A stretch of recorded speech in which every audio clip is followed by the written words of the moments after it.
le langage, comme dans la perception, le temps symbolise une limite dans la durée et la distinction la plus sentie avec le monde de l'au-delà qui est celui de l'éternel. Le temps humain est fini et le temps divin infini.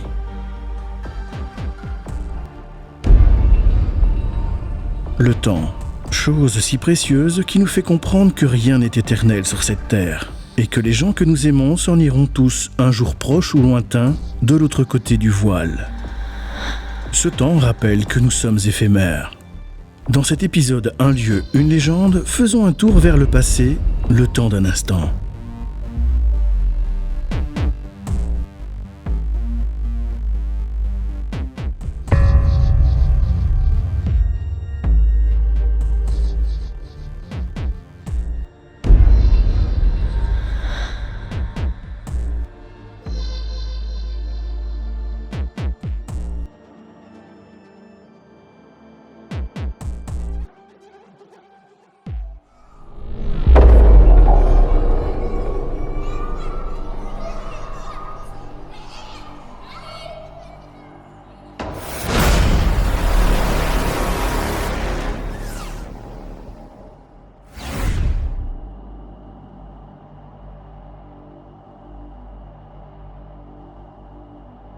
Au fil de nos explorations, que ce soit sur des sites historiques comme le château de la Roche en Ardennes,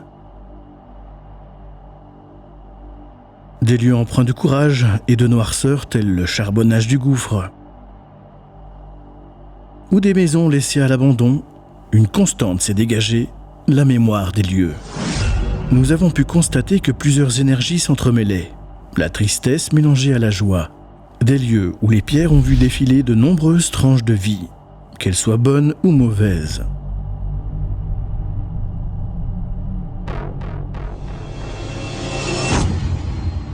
Le site où nous vous emmenons aujourd'hui ne ressemble à aucun autre en termes énergétiques où nous avons mené nos enquêtes. Derrière une façade assez banale et austère se cache une immense cour jonchée de végétation. Faut être motivé. Nous nous sommes frayés un chemin parmi les ronces.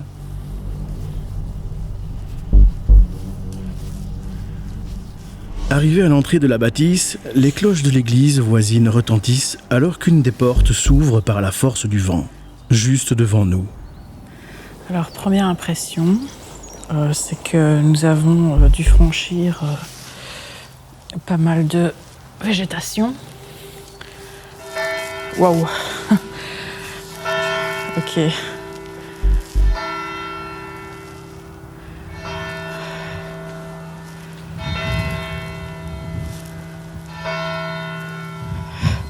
Là-bas, il y a une porte qui s'ouvre toute seule, avec le vent évidemment, mais c'est comme si on était invité à entrer. Au son des cloches, en plus, on est dans un ancien couvent apparemment.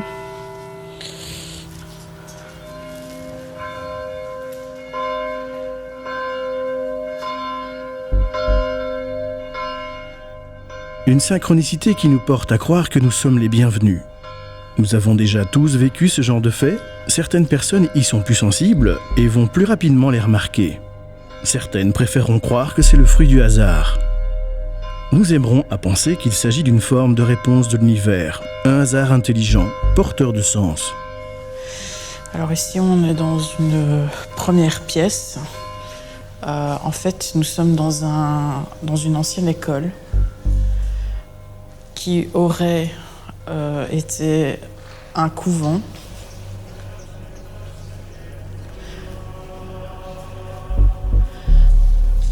On ne trouve pas énormément de rapports historiques sur le lieu, mais vu son emplacement, vu ce que j'ai déjà pu entreapercevoir dans cette pièce-là, les vitraux, etc. Et c'est la partie un peu couvent, hein. On voit des colonnes là au-dessus. Il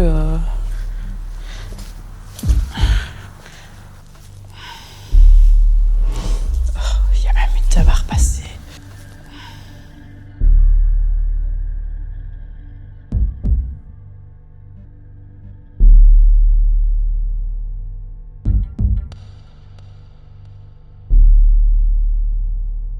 Lorsqu'une synchronicité survient dans notre vie, recevons-la simplement et voyons en quoi elle résonne en nous. Dans la psychologie analytique développée par le psychiatre Carl Gustav Jung, la synchronicité est l'occurrence simultanée d'au moins deux événements qui ne présentent pas de lien de causalité, mais dont l'association prend un sens pour la personne qui les perçoit. Dans notre cas, l'invitation d'entrer dans cet ancien pensionnat fondé en 1858 par des religieuses. En 1930, celui-ci devient une école privée, mixte, allant de la maternelle à la primaire. On y enseignait les langues, la musique et le dessin. Durant la Seconde Guerre mondiale, 12 enfants juifs y ont été cachés sous de fausses identités. Nous découvrirons sur place les traces d'un passé pas si lointain, des documents datant des années 90, des CV et des documents administratifs.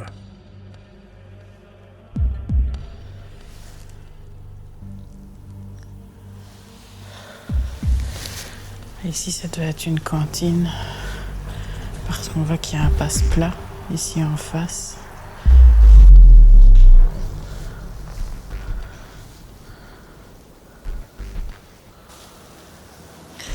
Alors le lieu est moins anxiogène, moins oppressant que la dernière maison que nous avons fait, parce que dans l'épisode Terminus, on était dans un lieu où nous n'avions qu'une seule porte d'entrée et une seule porte de sortie. Ici, tout est éclairé, on a plusieurs portes de sortie et le moindre bruit se fait entendre. Donc le moindre craquement, le moindre pas se fait entendre. Donc si on n'est pas tout seul, on l'entendra de toute façon.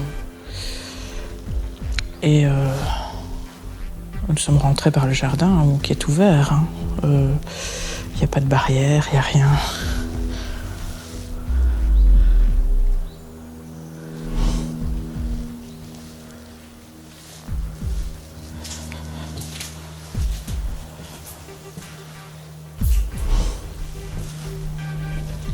Alors ici, on a une cuisinière, un four, une casserole dessus. C'est comme si les gens étaient partis en laissant la casserole sur le feu. Alors, on a retrouvé une vieille lettre. C'est une candidature. C'est un CV. Ça date de 1900... Je sais pas. Madame la directrice, permettez-moi de poser ma candidature. Un emploi d'institutrice maternelle actuellement vacant dans votre établissement. Blablabla.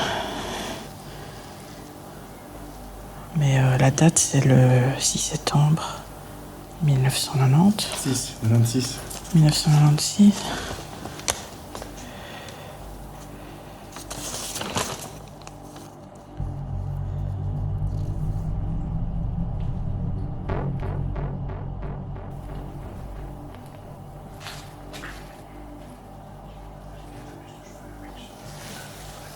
Il y a des photos d'un bébé. Oh, il pleure.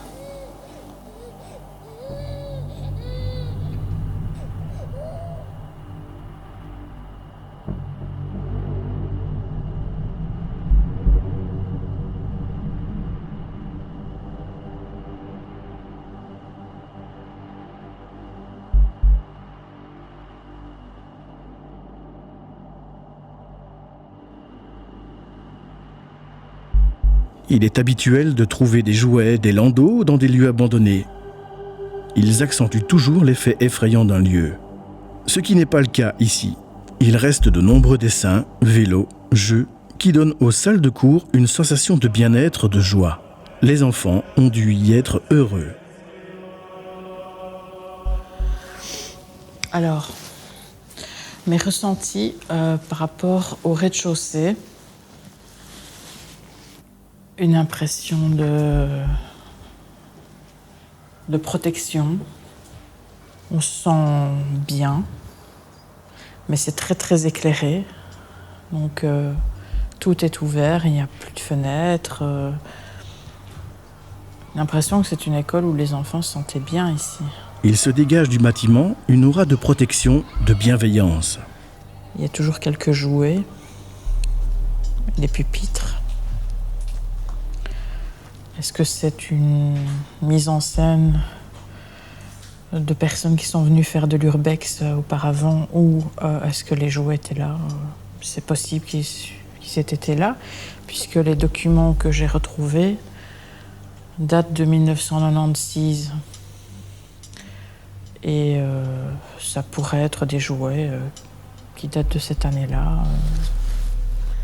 Alors ici, c'était une salle de classe parce que on voit qu'il y avait un tableau qui était accroché et qu'on a enlevé.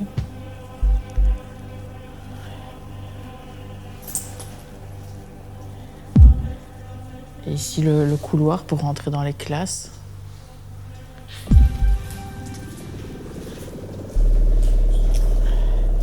Ici, ça devait être une autre classe, encore une fois,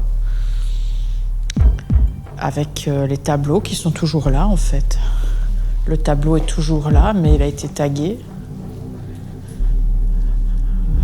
Je pense, du moins, que c'est un tableau.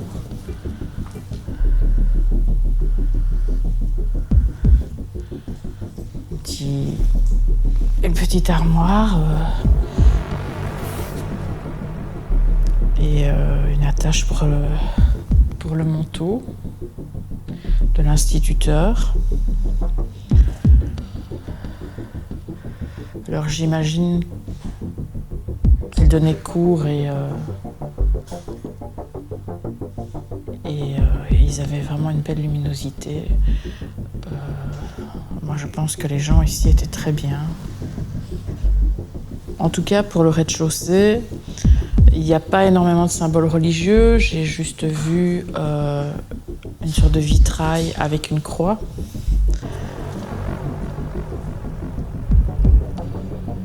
On se rend bien compte qu'on est dans un ancien couvent. L'église est toute près.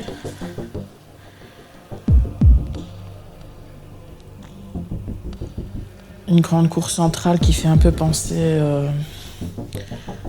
au prieuré d'Amé, en fait. Bon, la végétation a repris ses droits, hein, évidemment,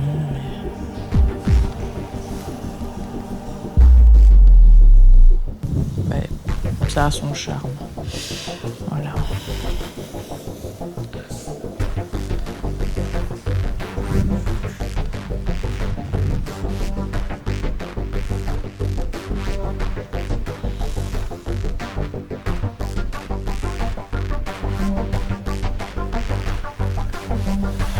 Un petit mouchi. Oh.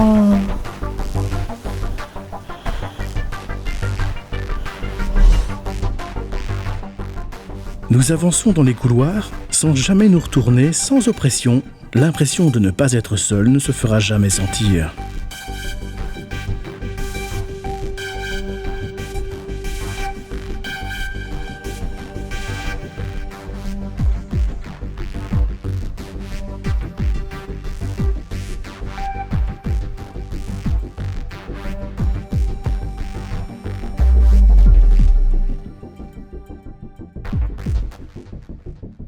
Il est important de noter que les lieux que nous visitons ont leur propre énergie de base.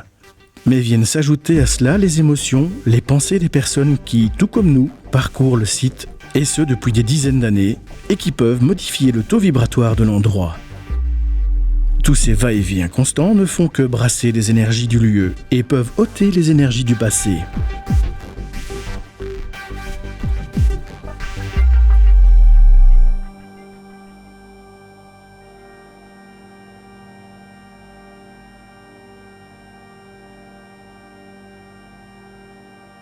Autre constatation, étant médium, je n'ai jamais été en état modifié de conscience, et ce, pendant toute la visite. Lors de nos épisodes précédents, j'ai toujours été aux aguets et muni de protection. Ici, rien d'étrange.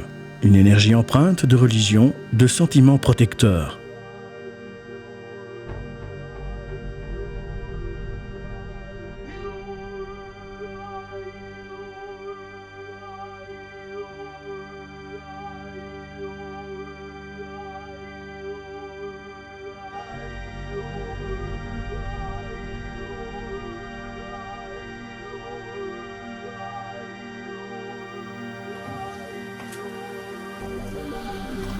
Là, on descend la cave.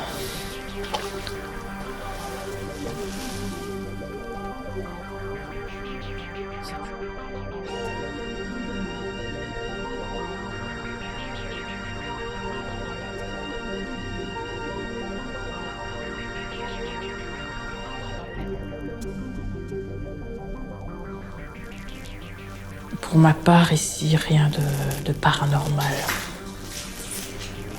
Je n'ai rien ressenti, si ce n'est qu'une énergie très positive.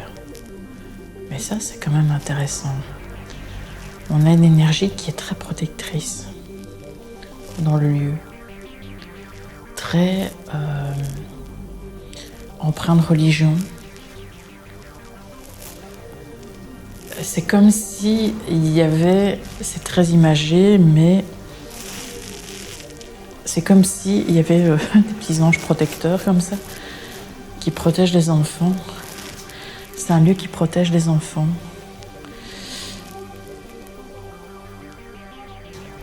Il y a du soleil aujourd'hui, contrairement à l'épisode Terminus où il drachait, il pleuvait, mais c'était phénoménal. Et finalement, où il y avait une ambiance bien glauque déjà à la base, mais renforcée par le fait qu'il pleuvait. Ici, on a du soleil, et donc ça renforce l'effet de luminosité dans le lieu, et ça renforce en fait le sentiment de protection du lieu, qui est déjà là à la base.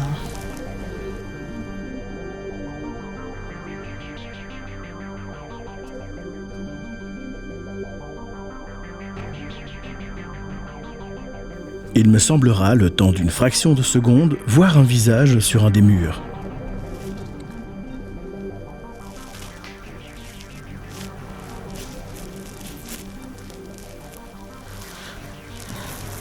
Depuis tout à l'heure, à chaque fois qu'on passe dans cette pièce, j'ai la sensation qu'il y a un visage qui me regarde là, mais c'est tout à fait un effet de pareidolie. La pareidolie est un phénomène psychologique qui constitue à identifier une forme familière, comme un visage, un animal, des ailes d'ange, dans divers supports comme les nuages par exemple. C'est une illusion d'optique. Le test de Rorschach s'en sert d'ailleurs. Il consiste en une série de planches graphiques représentant les tâches symétriques qui sont présentées à la personne en lui laissant libre interprétation. Ces tests permettent d'évaluer la personnalité du sujet.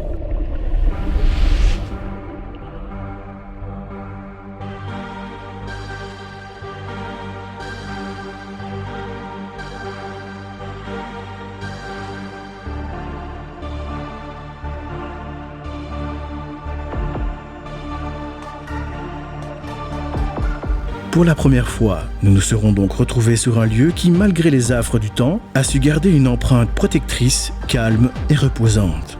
Souhaitons-lui une reconversion utile et peut-être qu'un jour, des rires d'enfants se feront de nouveau entendre.